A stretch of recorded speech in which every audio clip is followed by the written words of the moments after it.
National, bonjour. Dans le cadre de notre série d'interviews, je vous le répète, 20 émissions, 10 candidats. Donc les 10 candidats se succèdent à notre micro et leurs représentants, puisque nous bénéficions de 20 émissions. Lou Elio, bonjour. Bonjour.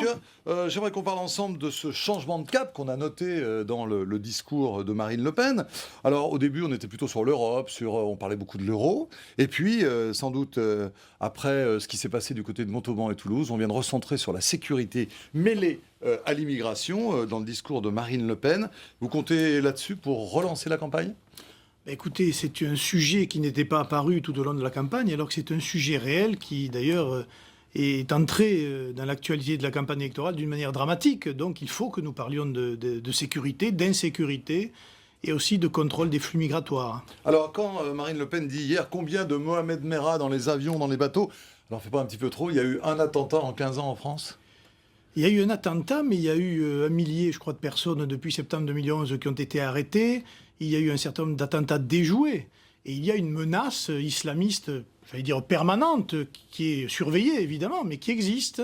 Et on voit aujourd'hui que dans le monde, la plupart des conflits mettent aux prises aujourd'hui, on va dire, différentes écoles de pensée de l'islam, pratiquement entre elles, il faut bien le dire, ou quelquefois contre l'Occident. Et ça mérite qu'on ait une attention particulière sur cette dérive. Courant de pensée extrémiste qu'il convient Bien de ne sûr. pas mêler avec les courants Mais de oui, mais pensée. c'est justement là que ce n'est pas facile, parce que l'islam est un bloc à la fois spirituel et temporel, c'est un bloc politique et religieux, et c'est vrai que dans ce bloc politique et religieux, les extrémistes essaient de tirer la couverture à eux, en quelque sorte, et sont dans nos banlieues, dans certains quartiers, essayent de faire pression, ou dans les prisons, pour que l'islam devienne la loi commune dans notre Alors, pays. il y a un mot qui revient beaucoup, c'est récupération, évidemment. Alors, c'est difficile. Il y a un jeu politique, c'est quand même normal d'évoquer l'actualité. Mais lorsque vous ressortez la peine de mort, lorsque vous ressortez On a toujours les eu la banlieues... peine de mort. Oui, enfin, vous en parlez un petit peu plus en ce moment. Et là, vous y allez, quoi. Mais c'est-à-dire, on propose un référendum sur le rétablissement de la peine de mort ou sur la perpétuité réelle. Perpétuité réelle, ça veut dire la prison à vie. Et je crois que sur des crimes aussi abominables que cela, ça ne poserait aucun problème d'ailleurs à la majorité des Français pour qu'elle soit appliquée. La meilleure preuve, c'est que la mort de Mohamed Merah n'a pas provoqué, à part quelques belles âmes, de réprobation particulière. Alors, Nicolas Sarkozy disait il y a quelques instants sur France Info que ce que dit Marine Le Pen sur ce sujet de l'immigration, en disant qu'il y a des Mohamed Merah dans les avions et dans les bateaux, n'a aucun sens. Oui, mais il a été ministre de l'Intérieur pendant 5 ans sous Jacques Chirac. Il est président de la République depuis 5 ans. On ne peut pas dire que le phénomène migratoire se soit arrangé avec Nicolas Sarkozy. Aujourd'hui, Vous mêlez migration et sécurité. c'est que le danger est à nos portes. Quand vous avez le djihad qui est en train de s'étendre, par exemple en Libye, une guerre civile en Syrie qui met aux prises des fondamentalistes avec des laïcs, les problèmes que connaît la Tunisie aujourd'hui, il y a des immigrations avec ces pays-là. Et donc, dans cette immigration, il y a l'immigration légale, celle que vous contrôlez, c'est à peu près 200 000 par an. Et Que puis, vous les ramenez à 10 000. oui, et puis il y a l'immigration illégale, celle-là, par définition, vous ne la contrôlez pas. Et c'est pour cela que sur le territoire, quelquefois, arrivent des personnes dont on ne sait pas d'où elles viennent, mais qui sont bien présentes sur notre sol. Sans compter qu'aujourd'hui, ces réseaux d'immigration clandestine sont en contact direct avec le grand banditisme. Et vous avez là le trafic d'armes, trafic de drogue. Et on voit bien... et c'est là que d'ailleurs les signes extérieurs de richesse dans certains quartiers devraient, à mon avis, attirer l'œil plus facilement que d'autres choses. Ça ne suffit pas toujours, Non, c'est vrai. ça ne suffit même pas du tout pour aller inquiéter quelqu'un. Vous étiez, Marine Le Pen était, on va dire, dans les pronostics, le troisième homme, j'allais dire, pardon.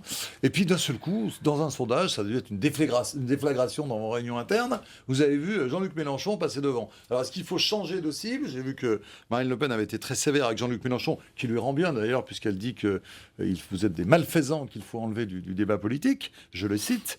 Vous allez changer de... Alors, il y a Montauban et Toulouse, il y a Mélenchon, vous allez changer de stratégie ? Écoutez, on est assez habitué. Il y a un mois, on a essayé de faire monter Bayrou. Aujourd'hui, tout le monde a les yeux...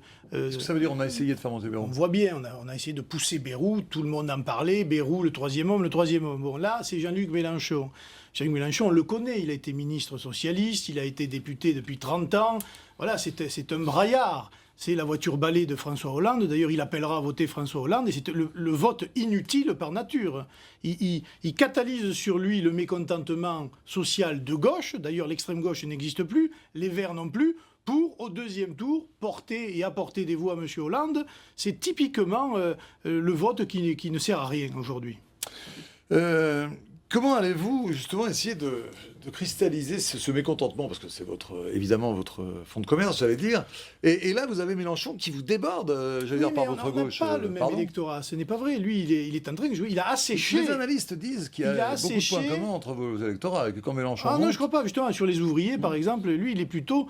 il est en train de les regagner, dit-on. L'extrême gauche, il a asséché les Verts, et il est en train de grignoter surtout sur M. Hollande. De ce point de vue-là, il est quand même un allié objectif de Nicolas Sarkozy. Nous, notre électorat, il est plus sensible à la libre entreprise, le petit commerce, l'industrie, le protectionnisme, la réindustrialisation, la lutte contre l'immigration. C'est un autre électorat. Et puis nous parlons à tous les Français. Nous ne finissons pas nos discours en chantant l'international et nous ne flattons pas les pires des idéologies qu'il y a eu dans ce monde, contrairement à M. Mélenchon.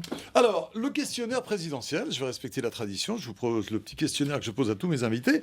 Alors, cette première question est un peu particulière avec vous, puisque j'ai cru lire dans certaines gazettes que vous étiez le compagnon de la candidate. La dernière fois que vous avez parlé à votre candidate? Ce matin. Très bien, je m'en doutais, vous me direz. Comment va-t-elle?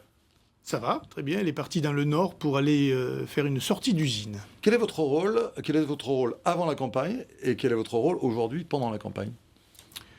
C'est à peu près le même, c'est-à-dire de m'occuper à la fois des relations, on va dire, entre le parti politique et la campagne électorale. Vous accordez combien d'heures de sommeil en ce moment? Je dirais 5-6 par jour. Et quel est le rôle que vous espérez après la campagne? Mais après, on va attaquer les élections législatives. Donc jusqu'au 22 juin, je crois, nous serons encore en campagne électorale. Et ensuite, vous savez, moi, je suis avocat de profession. Je reprendrai mes activités d'une manière normale. Ça veut dire que vous n'envisagez pas la victoire. Le moment le plus grisant depuis le début de... Parce que si Marine gagne, ça n'empêchera pas que je reprenne mon activité, puisque je n'aurai aucun rôle dans l'appareil d'État ou dans la suite. Ah, c'est un deal, ça, déjà? Ça me paraît tout à fait normal. Hein, Généralement, le vice-président d'un mouvement, quand il est élu, il est Oui, mais là, c'est un peu particulier. Si Marine est présidente de la République, je me retirerai quand même de la vie publique. C'est à noter, c'est une information. Moment le plus grisant depuis le début de votre campagne?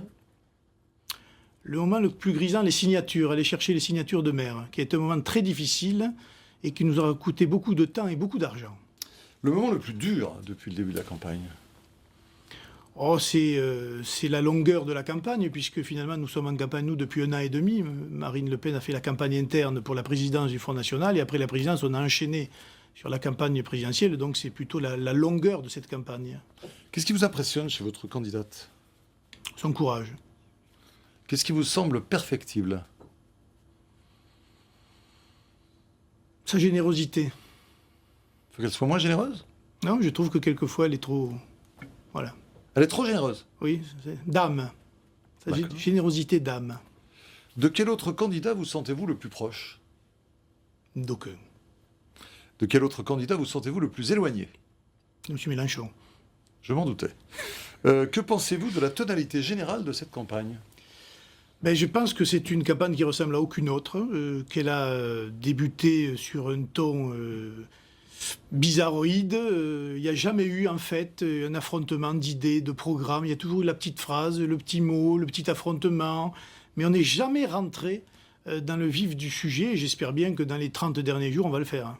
C'est votre volonté parce que quand je vous entends dire ça, je pense au candidat précédent, qui était le spécialiste de la petite phrase, et qui on n'allait pas au fond parce qu'on retenait toujours la phrase provocatrice et voire scandaleuse. Vous, vraiment, votre volonté, on l'avait vu d'ailleurs dans une sorte d'affrontement que vous aviez avec Jean-Marie Le Pen, vous voulez vraiment sortir de ça, vous voulez que le Front National soit considéré comme un parti qui va au fond des choses. Aujourd'hui, les Français subissent une situation économique, sociale, et il faut des réponses à cela. Et pour l'instant, ils n'ont pas eu de réponse. Ils ont des bilans, il va falloir faire aussi le bilan des actions des uns et des autres, et puis apporter des réponses, des solutions. Et nous allons nous attacher à le faire, notamment ce dernier mois de campagne, et notamment en distribuant notre programme électoral à plus de 8 millions d'exemplaires.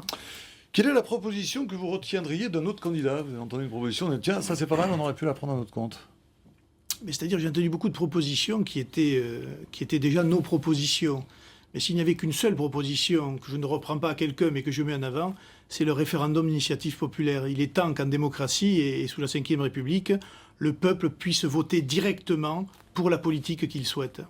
Et à l'inverse, quelle est la proposition de notre candidat contre laquelle vous vous battriez? Vous êtes absolument remonté contre une proposition. La légalisation de la drogue, par exemple. Je pense que la drogue fait des ravages dans notre jeunesse, dans nos écoles, qu'elle mérite un traitement particulier, qu'elle est aujourd'hui en augmentation exponentielle et qu'il faut tout faire pour la réduire. À propos de mesures, est-ce que la mesure qui concerne l'avortement, on a vu avec Pascal Clark que ça s'était pas très bien passé du côté de France Inter, est-ce qu'il y a un malentendu? Est-ce que vraiment vous assumez ce que vous dites et ce qui peut choquer des femmes notamment? Ça peut choquer, mais vous vous-même, vous dites l'avortement. Non, nous ne remettons pas en cause, dans la campagne présidentielle, la loi Veil.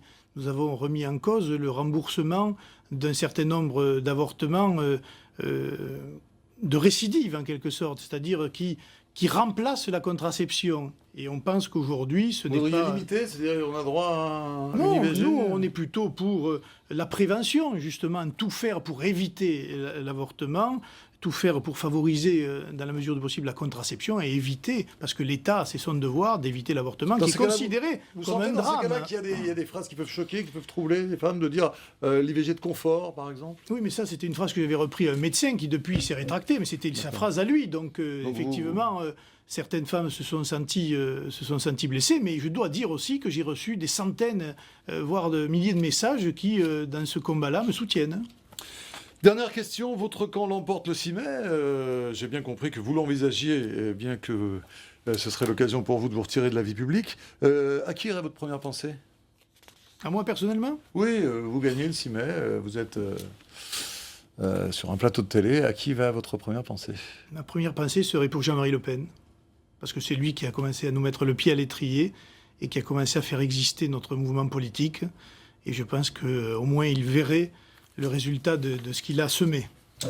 Louis Alliot était notre invité. Vous êtes vice-président du Front National et vous représentiez ce matin donc la candidature de Marine Le Pen qui sera, je vous charge d'ailleurs d'un message, notre invitée ici même. Elle a eu l'occasion de venir, mais nous comptons sur elle pour respecter donc l'égalité de temps de parole. Donc elle a encore quelques jours pour nous rendre visite.